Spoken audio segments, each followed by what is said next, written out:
नमस्कार, आदाब। Crime petrol के सिटी क्राइम्स अध्याय के आज के एपिसोड में आप सबका स्वागत है। Mega cities, metro cities, smart cities. आधुनिकीकरण और प्रगति के साथ साथ हिंदुस्तान के शहरों के महत्व और उनके आकार भी बढ़ते जा रहे हैं। हर रोज गांव और छोटे नगरों से लाखों लोग रोजगार और एक बेहतर जीवन का सपना लिए पास के महानगरों और शहरों की ओर अपना रुख कर रहे हैं। इस गमन के साथ शहरों की आबादी निरंतर बढ़ती जा रही है। यूनाइटेड नेशंस की एक रिपोर्ट के मुताबिक 2030 तक भारत में 7 मेगा सिटीज होंगी, यानी कि ऐसे शहर जिनकी आबादी 1 करोड़ से भी अधिक होगी। एक तरफ जहां शहरों के विकास के साथ करोड़ों के रोजगार और देश की प्रगति भी जुड़ी है, वहीं दूसरी तरफ बढ़ती आबादी और जीवन की तेज रफ्तार कहीं ना कहीं अव्यवस्था और अराजकता को बढ़ावा देती है। हम रोजमर्रा की आपाधापी में इतने खोए हुए रहते हैं कि हमें खबर ही नहीं होती कि कब, कहां और कैसे शहर के बीचों बीच जुर्म अपना फन उठाता है और किसी मासूम शिकार को डस लेता है। इन्हीं खतरों से आपको आगाह करने के लिए हम क्राइम पेट्रोल में एक नया अध्याय जोड़ रहे हैं, क्राइम पेट्रोल सिटी क्राइम्स, जिसमें हम शहरों और महानगरों में होने वाले अपराधों का खुलासा करेंगे।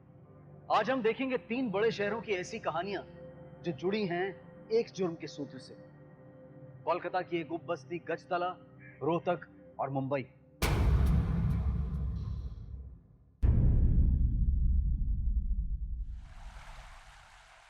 चांद के पालने में रात उनकर सो गई वो,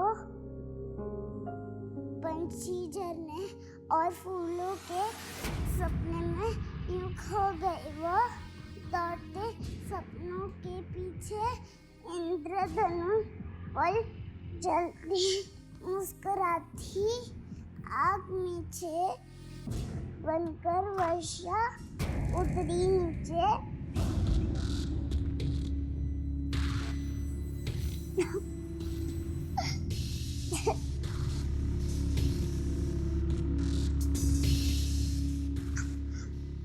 खाना खाओगी? भूख लगी होगी ना? तो खाना खाओ।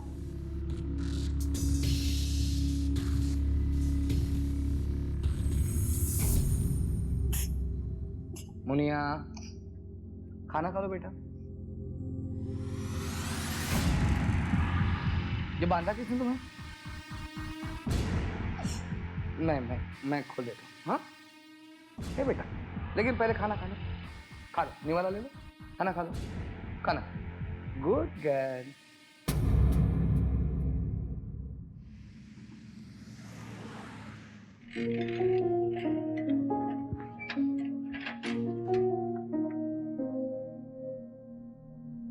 आज आने में देर हो गई आपकी?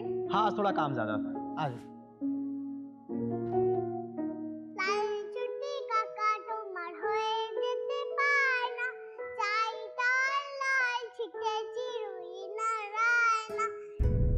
अरे अभी तो आप ड्यूटी से आए, फिर कहाँ जा रहे हैं? मैं थोड़ा बाजार जा रहा हूँ, इसे खबर खाओ। हाँ,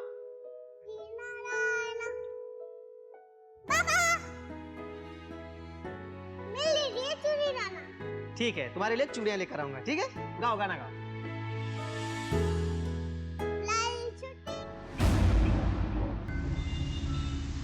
ये वेरी गुड, हो गया। चल लास्ट, वेरी गुड गर्ल। और चाहिए? नहीं, मुझे आई बाबा के पास जाना है। क्यों क्यों आई बाबा से मिलना है? क्या कमी है तुम्हें? यहाँ खाने को नहीं मिलता है या पहनने को नहीं मिलता है?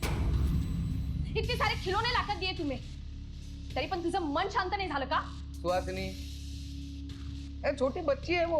बच्ची है तो उसे कहो बच्ची बनकर रहे। अरे आपके सामने बिचारी बनकर रहती, मेरे सामने इतनी गज भर लंबी जबान निकलती है। अब ये रोने का नाटक बंद कर या बांध लो। सुहासिनी बस।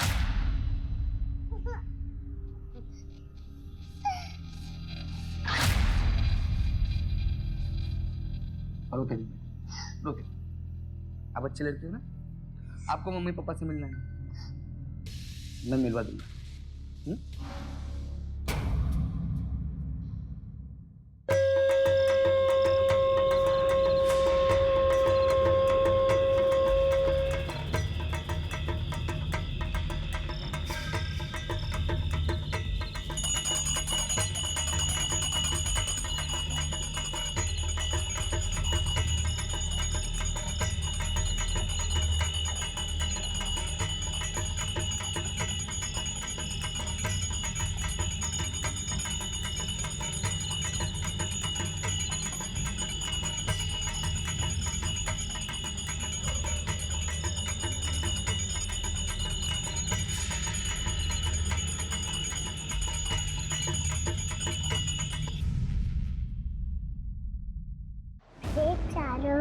बोले हैरान हो गई नन्ही परी, पंछी वालिया सब किसकी है जादू गली। मुनिया, देखो तो तुमसे मिलने कौन आया है। आ जाओ आ जाओ।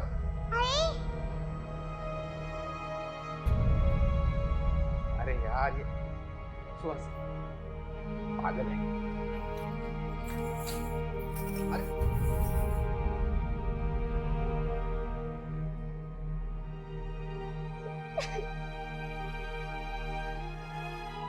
आप दोनों बातें करो, मैं मेरे दो काम है निपटा कर। हाँ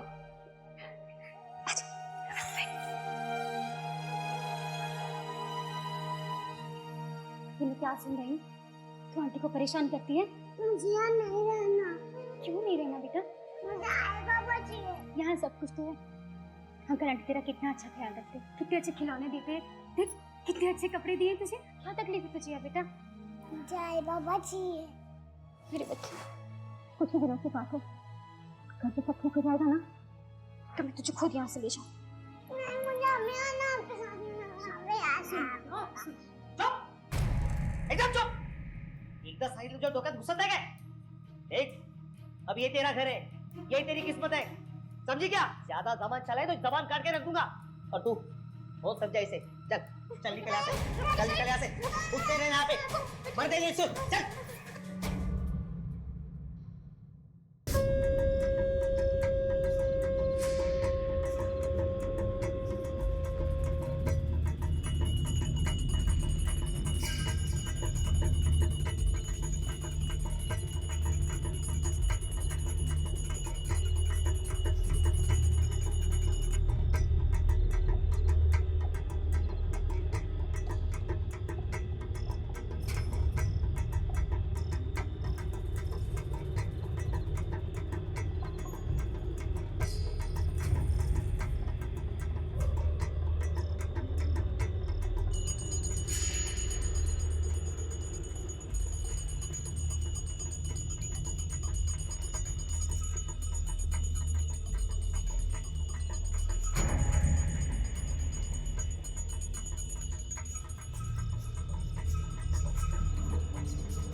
अच्छा सुनो, मंदिर के बारे में क्या सोचा है?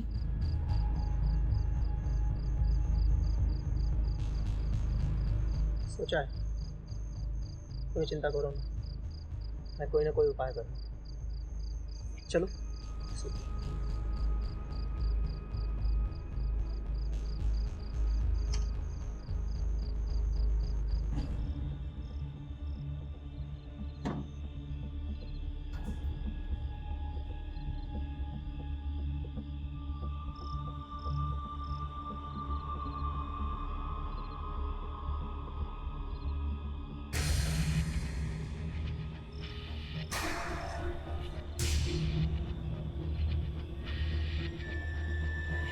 तो फिर ऐसा क्या हुआ था सीआरपीएफ के जवान केशव दास की जिंदगी में कि उसने मंदिर जैसी पावन जगह पर आकर देवी के सामने अपना गला काटकर आत्महत्या कर ली। पुलिस कई दिनों तक इस मामले को सुलझाने की कोशिश करती रही, लेकिन उन्हें कोई कामयाबी नहीं मिली। लेकिन जब परत दर परत इस रहस्य से पर्दा हटने लगा, तब सामने आई एक चौंका देने वाली सच्चाई। लोग जानते थे इन्हें?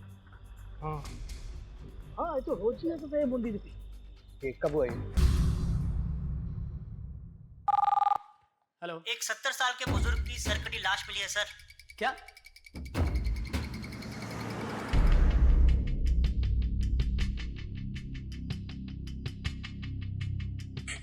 सर जी, मैं यही अपने ससुराल में रहती हूँ, सुंदर नगर में। मेरे बाबूजी 2 दिन से अकेले रह रहे थे। सुबह शाम हालचाल देखने के लिए मैं आती हूँ। आज सुबह आई तो बाबूजी दरवाजा नहीं खोला। पड़ोसी की मदद से दरवाजा पर इतनी बेरहमी से कत्ल करके इनका सर काट कर कौन ले गया होगा? कुछ अंदाजा है किसने किया होगा ये? जी नहीं। तुम्हारे बाबूजी किसी से कोई दुश्मनी थी क्या? ना जी, कोई दुश्मनी ना थी। तुम तो ससुराल में रहती हो, इस घर में और कौन कौन रहता है? बाबूजी थे, अम्मा है और दर्शन है। दर्शन? दर्शन मेरा छोटा भाई, वो किसी काम के लिए बाहर गया था। अम्मा भी मेरे बड़े भाई आनंद के घर रहने चली गई, इसलिए बाबूजी अकेले थे। कहाँ गया दर्शन? पता नहीं, मैं तभी से कॉल ट्राई कर रही हूँ, नंबर लग नहीं रहा।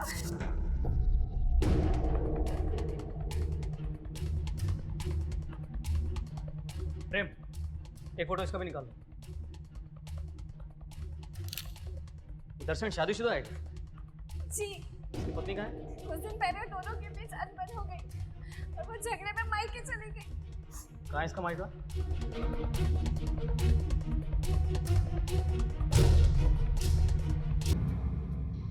बहुत सहेलिया था साहब, रोज उसकी खिटपिट सब घर का सोच के रह जाती थी, और उस दिन तो हद ही हो गई। ये दाल इतनी पानी पानी क्यों है? ताकि सबकी कटोरी में ना थोड़ी थोड़ी आ सके। एक मुट्ठी दाल और खाने वाले 4।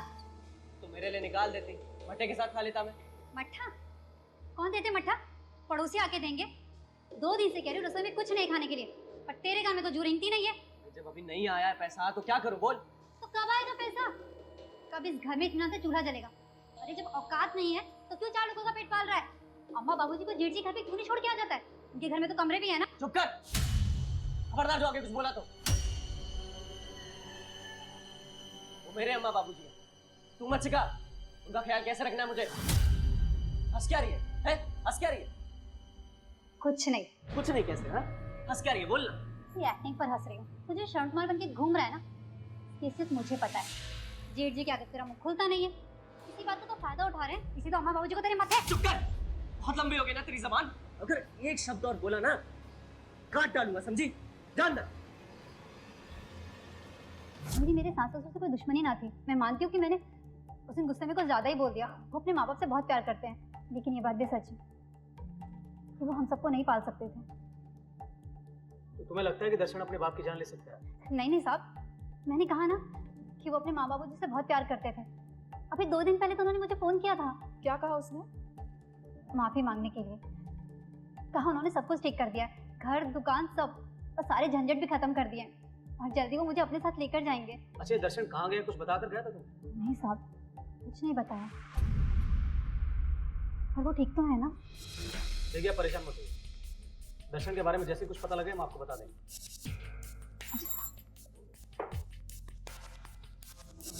दर्शन रावत मध्यम वर्गीय परिवार से था और उसके पिता योगेश रावत कमजोर, लाचार और वृद्ध व्यक्ति जो कभी कभी घर से बाहर निकलते थे। ऐसे व्यक्ति की किसी से क्या दुश्मनी हो सकती है और कोई उन्हें इतनी बेरहमी से क्यों मारे? क्या यह कत्ल दर्शन की आर्थिक स्थिति से जुड़ा था? क्या किसी लेनदार ने दर्शन को सबक सिखाने के लिए ऐसा किया था? योगेश रावत का सर कहां था? और सबसे बड़ा सवाल यह था कि दर्शन रावत इस वक्त कहां था? बेटा काम पे बाहर, माँ दूसरे बेटे के घर, और बाप घर पे बिल्कुल अकेला। लगता है किसी ने मौका साथ के कांड किया है। सही कह रही हो नेरा। और ना इतने बूढ़े आदमी को जो पहले से इतना लाचार हो, उसको भला को इतनी बेरहमी से क्यों मारेगा? और बेटी तो कह भी रही थी कि बाप का कोई दुश्मन नहीं है। लेकिन अब तो लगता है कि दुश्मन था। नेरा, अभी भी 2 सवाल है हमारे पास। पहला ये कि वो कटा हुआ सर कहाँ है, और दूसरा ये कि दर्शन कहाँ है। मेरा एक काम करते हैं, दर्शन के बड़े भाई को थाने बुलाते हैं, हो सकता है उससे कुछ पता लगे। सब यकीन ही नहीं होता कि हमारे बाबूजी को कोई इस तरह से मार सकता है। दर्शन से आखिरी बार बात कब हुई थी तुम्हारी? अब तभी हुई थी जब अम्मा को छोड़ने घर आया था, लेकिन बहुत परेशान लग रहा था। क्यों परेशान लग रहे थे? ये बताऊं भाई, दुकान बैठ गई है, नया माल बिक नहीं रहा है, पुराने माल का बकाया नहीं मिल रहा है, कर्जा नहीं चुक रहा है, लोग के फोन ये देखिए।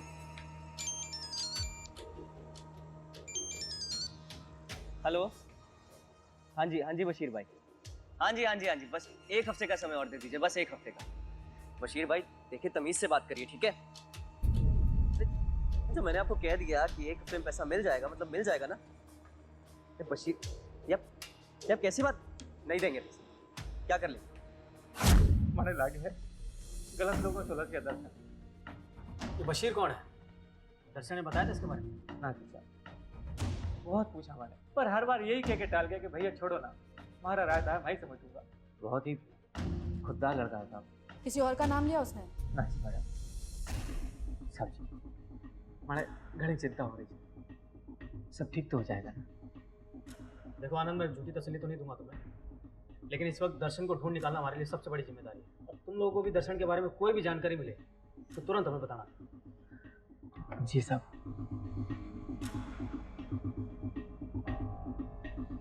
पुलिस के सामने सवालों का सिलसिला बढ़ता जा रहा था और उधर मुंबई में मुनिया को कुछ जवाब मिलने वाले थे जो किसी 6 साल की बच्ची के लिए नहीं बल्कि किसी भी इंसान के लिए स्वीकार करना बहुत मुश्किल था।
कहाँ थी तू?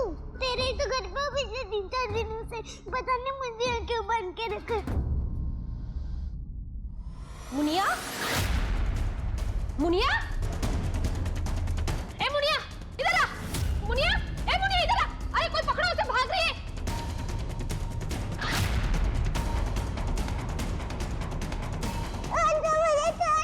मुझे तुम्हारे साथ नहीं आना, मुझे छोड़ दो। मैंने कहा था ऐसी हिम्मत आई ना मत करना। बोला था या नहीं बोला था? कौन थे ये लोग जिन्होंने मुनिया को कैद कर रखा था और उनका मकसद क्या था? और मुनिया के माँ बाप उसे उस कैद से निकालने के लिए तैयार क्यों नहीं थे? इन सारे सवालों से जुड़ा था मुनिया का भविष्य। उधर रोहतक में भी पुलिस योगेश रावत के कत्ल के बारे में कुछ ऐसे ही चौंका देने वाले खुलासे करने वाली थी।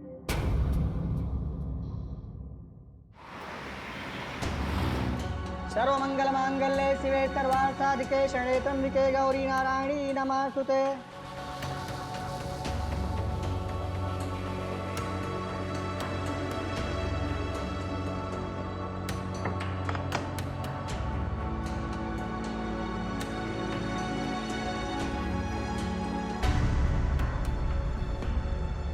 ये क्या है?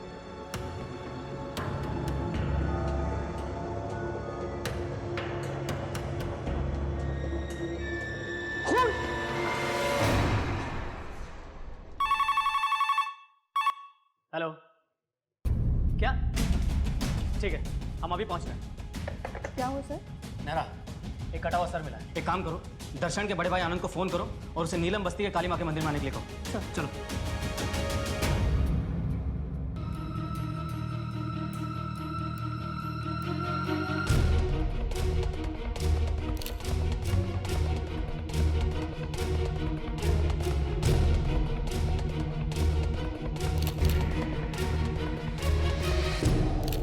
पंडित जी, इन्हें पहचानते हैं आप?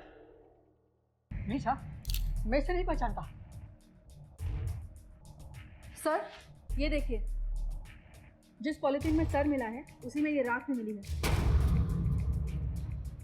पंडित जी, आपने किसी को देखा था या आज सुबह मंदिर में कुछ ऐसा हुआ जो आपको अजीब लगा? हाँ सर, आज भोर में मेरे साथ ऐसी घटना घटी। अरे कौन है भाई? आ रहा हूँ।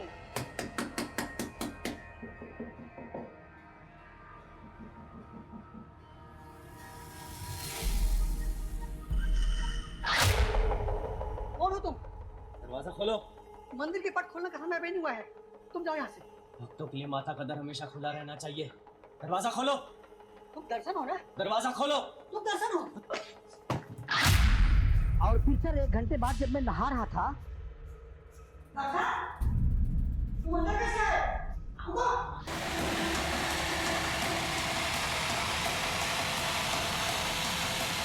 दर्शन? आपको पूरा यकीन है कि वो दर्शन ही था? हाँ साहब, उसके पूरे चेहरे पर आंख लगी हुई थी और आंखें तो मैं कभी भूल ही नहीं सकता। वो कुछ दिन से मंदिर आने लगा था, मुझे पूरा विश्वास है कि वो दर्शन ही था। सर मुझे बुलाया आपने? आप पीछे आ रही है। आने दो।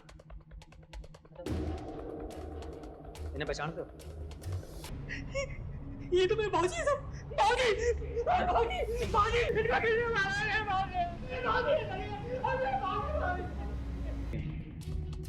और दर्शन आज सुबह मंदिर आया था। लेकिन दर्शन तो शहर से बाहर गया हुआ है। ऐसा उसने कहा था नहरा। सच किसे पता? और अब तो ऐसा लगता है कि सारे सिरे जुड़ने वाले हैं।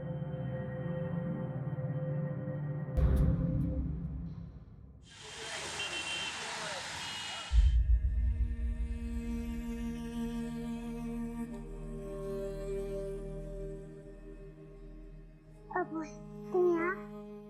हाँ रे, मैं बोर हो रहा था, सोचा कि तेरे से मिल लूं। अमोल, बात खाना चाहिए? नहीं, मुझे नहीं खाना कोई खाना वाना। बाप रे, एक बच्ची गुस्सा हो गई। बिरयानी है, खाओगी? नहीं चाहिए? नहीं चाहिए। मैं बस ये सोच रहा था कि तुम्हारे जो आखिरी पल बचे हैं थोड़े मजेदार करता, लेकिन अगर तुम्हें नहीं चाहिए तो ना से। वैसे भी इतना वक्त भी नहीं है कि भूख से मर जाओ।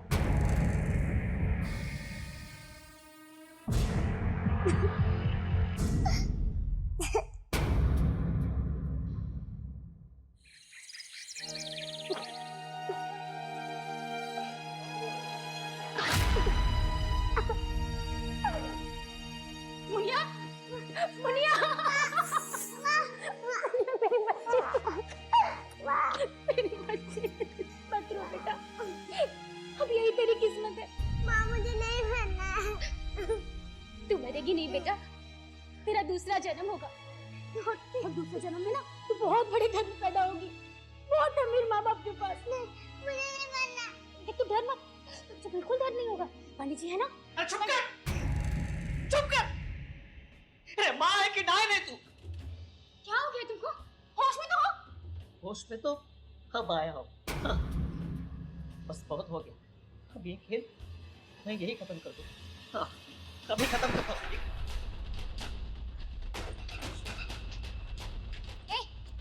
कुछ चाहता? ए, हट जा मेरे रास्ते से, बीच में मार। अब तेरे को बोल रहा हूँ मैं। अरे हम 2 वक्त की रोटी नहीं दे सकते अपनी बेटी को। तू लंगड़ा हो गया है, कोई काम नहीं देता तुझे। ऐसे ही चलता रहा ना तो तीनों को जहर खाना पड़ेगा। अरे वो तो मेहरबानी है शिंदे साहब की, जो हमारी मुनिया के बदले में पैसे दे रहे हैं। और जानता है, कह रहे थे कि आगे भी हमारा ध्यान रखेंगे। अरे आइए, इसकी कायदा सुने। 2 कौड़ी की कमाई नहीं है तेरी। अरे 2 टाइम लोगों के जूठे बर्तन मास्टर और तब ये घर चलाती हूँ मैं। अरे इसका मतलब ये नहीं कि अपनी बेटी की लाश पर तू पकवान खाएगी। एक पैसा होगा ना तो हमारे दिन बदल जाएंगे। यारी तुम्हारी बात मान ले। अरे शर्म आती है मेरे को। मैं तुम किसी को छोड़ूंगा नहीं, सबका फायदा फोड़ दूंगा। पूजा की तैयारी हो गई क्या रे? साहब, शांति क्या हुआ? साहब, वो मेरा आदमी हरी साहब, उसका दिमाग खराब हो गया। मुझे लगता है कि वो पुलिस के पास जा रहा है। क्या?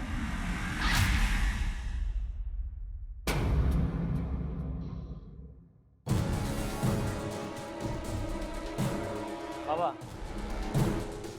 इसे जानते हैं आप?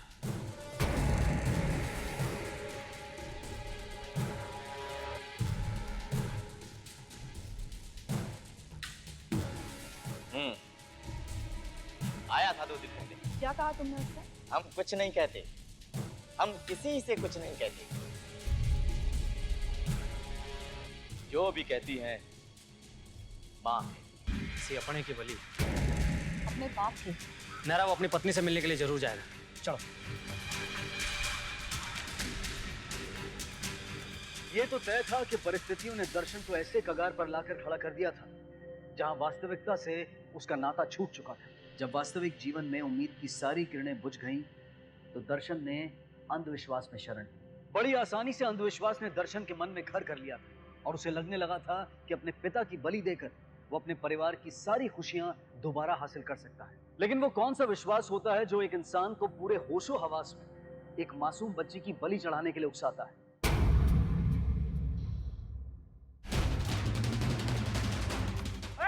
पकड़ इसको! रुके! रुक जा! कहाँ भाग रहा तू? हाँ?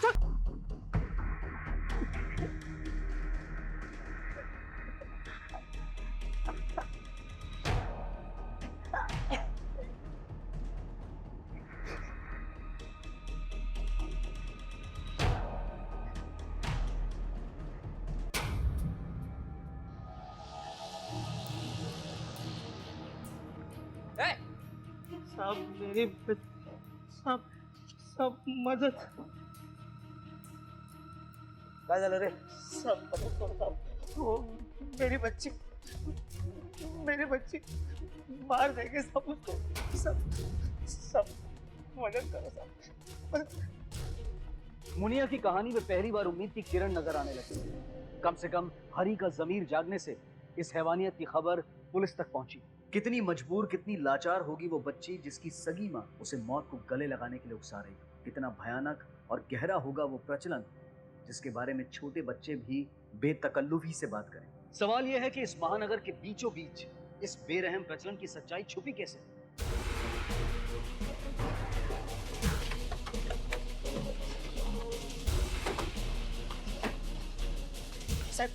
साहब इकडे 6 नहीं 5 है। 5 है। No cheating, Amol no cheating. अरे साहब क्या हुआ? साहब इसी कमरे में सब इसी कमरे में मेरे मुनिया को तो छुपाया था साहब। सब चल। साहब शायद मेरी बेबी ने बताया होगा आप आने वाले हो। हाँ इसलिए छुपा दिया उसको। 1 मिनट स्वासिन तेरा आदमी। हाँ चलो बेटा अंदर चलो। जा साहब मुझे कोई क्लियरली बताएगा क्या चल रहा है? लाइक अरे साहब इसने कंप्लेंट किया है कि इसकी बेटी आपके यहाँ है। हाँ यही तो थी। ये मतलब? अरे साहब इसकी बीवी हमारे यहाँ काम करती है और जब भी वो आती है तब अपनी बच्चे को लेके आती है और जब तक वो काम करती है तो इसकी बेटी मुनिया मेरे अमोल के साथ खेलती है। तो उसमें तकलीफ वाली क्या बात है? सब झूठ बोल रहे हैं, खोटा बोलते हो साहिबा। मेरी बच्ची को खरीदा है, मेरी बीवी ने बेचा है साहब, उसकी बलि देने के लिए। झूठ बोल रहे हैं साहब। चंदे साहब खाना खाली आवाज करें तुझा हाथ नहीं उठा सकते आप। अरे सर आप इसकी बातों में आ रहे हैं? हाँ? 1 नंबर का नशेड़ी आदमी है ये। करे चुल्लू छोड़ के चिलम चालू किया क्या? अभी कुछ भी बोले जा रहा है। अरे साहब अपनी बीवी को भी परेशान करके रखा है। उसकी अपनी बीवी का इसके ऊपर भरोसा नहीं आ रहा, इसलिए अपनी बच्ची को लेकर यहाँ आती है, इसके साथ नहीं रखती है वो। सब झूठ बोल रहे हैं, खोटा बोलते हैं। सर पूरा घर छान मारा, लड़की कहीं नहीं। हो गया? नहीं साहब आप ढूंढो ना और ढूंढिए, जहाँ कहीं भी मिले देख लो। अरे साहब मैं बता रहा हूँ ना, इसकी बेटी मेरे घर में थी, चली गई वो माँ के साथ। चलो निकलो। सर खोटा बोलते हो साहब। चलो निकलो। शिंदे साहब हम बस अपनी ड्यूटी कर रहे हैं। नहीं इट्स ओके, मैं समझ सकता हूँ।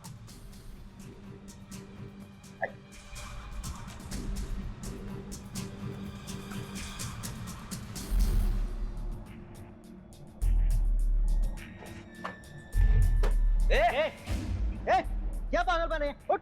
ये देखिए सर नया नाटक शुरू हो गया इसका। सर ऐसे लोगों की वजह से ना ड्यूटी के टाइम वेस्ट होता है। चल उठ उठ। अरे क्या है रे ये?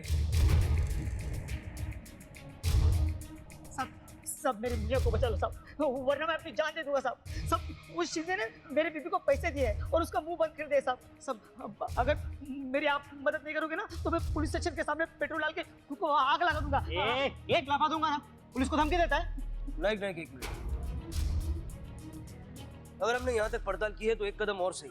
अगर शिंदे ने इसकी बीवी को पैसे दिए होंगे तो पैसे होंगे, और अगर पैसे होंगे तो हमें दिखेंगे।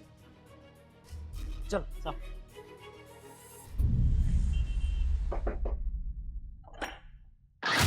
मुझे मालूम था लग रहा है तू लौट के घर ही आएगा। चला बंदरा। ये रोना धोना छोड़। और ये देख 35,000 के ऊपर 15,000 इनाम भी दिया साहब ने, पूरे 50,000 रुपए। अरे ये सोच कि अब हम इस पैसे से क्या क्या कर सकते हैं। मैं तो बड़ी ही भाग्यवान हूँ जो मुनिया को मैंने अपनी कोख से पैदा किया। तू खुद क्यों नहीं मर जाती? साहब ये देखो पैसा, ये देखो, मैंने आपको बोला था ना साहब, ये देखो। चल अब सब कुछ सच सच बता। हम अक्सर अंधविश्वास को अशिक्षा और जहालत से जोड़ते हैं। ये कहते हैं कि शिक्षा की कमी अंधविश्वास की बैसाखी है, लेकिन ऐसे अंधविश्वास को क्या कहेंगे जहां लोग अशिक्षित नहीं बल्कि इंजीनियर, साइंटिस्ट।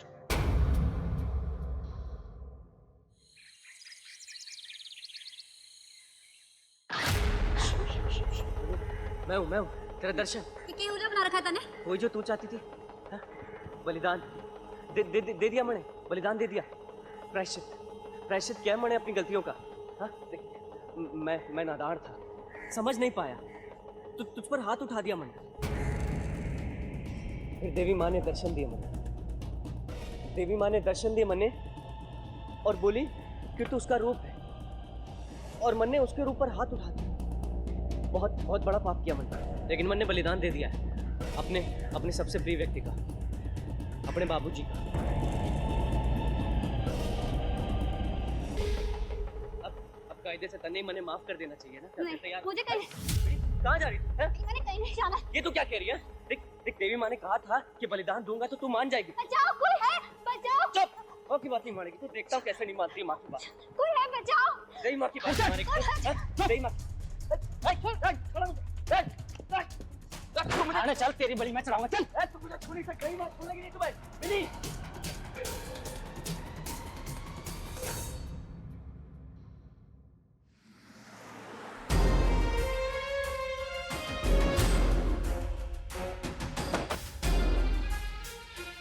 पर यहाँ तो ताला लगा हुआ, लगता है सबके सब भाग गए।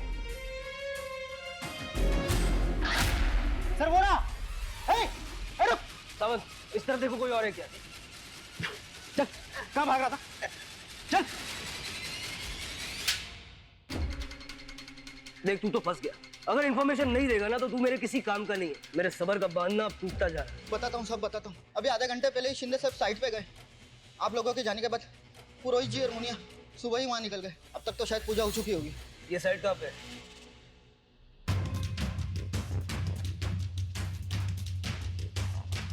पंडित जी। जी साहब। बड़ी जल्दी में है। अरे साहब, वेलकम वेलकम वेलकम। अच्छा हो आप आ गए। या मुझे पता नहीं था आप आने वाले हो। मतलब पता होता तो गाड़ी भेज देता। कोई बात, हम अपनी गाड़ी लाए। अब आप तो हमें यहाँ लाए नहीं, लेकिन हम आपको यहाँ से पूरे सम्मान के साथ हमारी गाड़ी में ले जाएंगे। मुनिया यहीं कहीं होगी, जरा पूरा एरिया छान मारो। अरे साहब, आप भी अभी तक उस बेवड़े की बातों में उलझे हुए हो। हाँ, क्यों टाइम की खोटी कर रहे हो? चलो प्रसाद, मुंह बंद रख, चुपचाप खड़ा रह। चलो पंडित जी, दिखाइए कहाँ पूजा की आपने। सर यहाँ तो कुछ भी नहीं मिला। लो, हो गई तसल्ली। मुझे पता नहीं चल रहा है आपकी मुझसे क्या दुश्मनी है। हाँ, उस बेवड़े के लफ्जों में आकर आप। ए सिन्ने, तू अपने आप को बहुत चालाक समझता है। हाँ? तेरी सारी सच्चाई हमारे सामने है। शांति ने हमें सब कुछ बता दिया। मुनिया को अगर एक खरोच भी आई ना तो क्या कर लोगे? हाँ? उस 2 टके की औरत की बातों में आकर आप मुझ पर चढ़ रहे हो। देखिए साहब, शिंदे हूं मैं, शिंदे। हल्का मत समझना मुझको। हाँ भाई, भारी तो तू है, लेकिन भारी बेवकूफ। शिंदे साहब, कंस्ट्रक्शन मजबूत नींव पर टिकी होती है, मासूम बच्चों के लाशों पर नहीं। साहब, उधर कुछ मिला है। चल।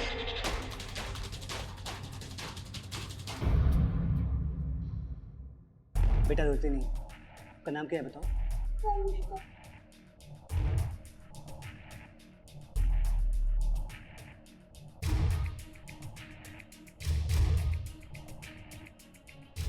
जी बताइए, आप अपना बयान देना चाहते थे। उन्होंने आत्महत्या नहीं किया। तो फिर? उन्होंने आत्म बलिदान दिया है। क्या मतलब? उन्होंने मन्नत मांगकर रखी थी 30 तारीख को एक बकरा बलिदान देना था। आप बलिदान था बकरा, कर्जा लेकर तो नहीं खरीदा जा सकता मैं, और माँ को भी भूखा नहीं रख सकता, इसलिए उन्होंने माँ को दिया हुआ वचन पूरा किया। इसलिए उन्होंने आत्म बलिदान दे दिया।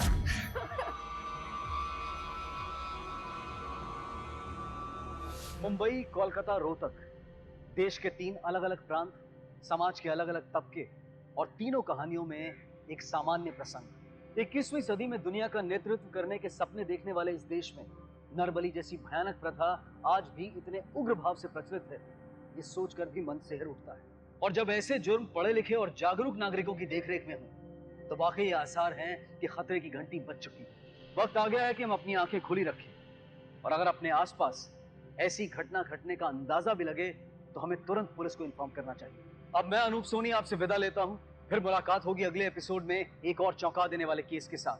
तब तक अपना और अपने परिवार का ख्याल रखें और देखते रहें क्राइम पेट्रोल डायल 100। सबक एक को सीख हम सबको। जय।